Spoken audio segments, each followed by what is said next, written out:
By the sweat of your brow, you will eat your bread. Republicans are weighing billions of dollars in cuts to Medicaid, threatening health care coverage for some of the 80 million U.S. adults and children enrolled in the safety net program.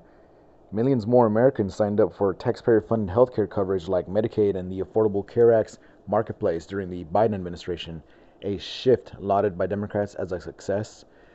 But Republicans, who are looking to slash federal spending and offer lucrative tax cuts to corporations and wealthier Americans, now see a big target ripe for trimming. The $880 billion Medicaid program is financed mostly by federal taxpayers, who pick up as much as 80% of the tab in some states.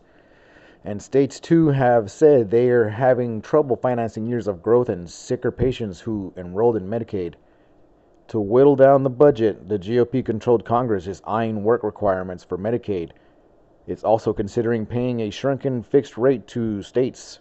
All told, over the next decade, Republican lawmakers could try to siphon billions of dollars from the nearly free health care coverage offered to the poorest Americans. Weeks before Congress began debating those changes, Republican governors in Arkansas, Ohio, and South Dakota were making moves to implement Medicaid work rules of their own, likely to be approved by President Donald Trump's administration. President Joe Biden's administration largely blocked states from enacting work rules of their own and required 10 states to remove the requirement for Medicaid coverage. With Trump now back in charge, some Republican-led states are pressing ahead of Congress to add work rules again.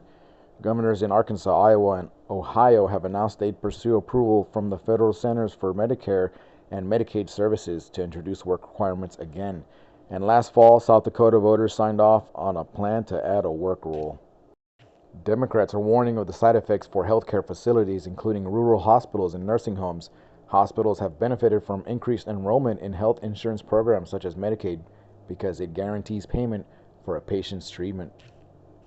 This story has been corrected to show the work requirement would be 80 hours monthly, not weekly.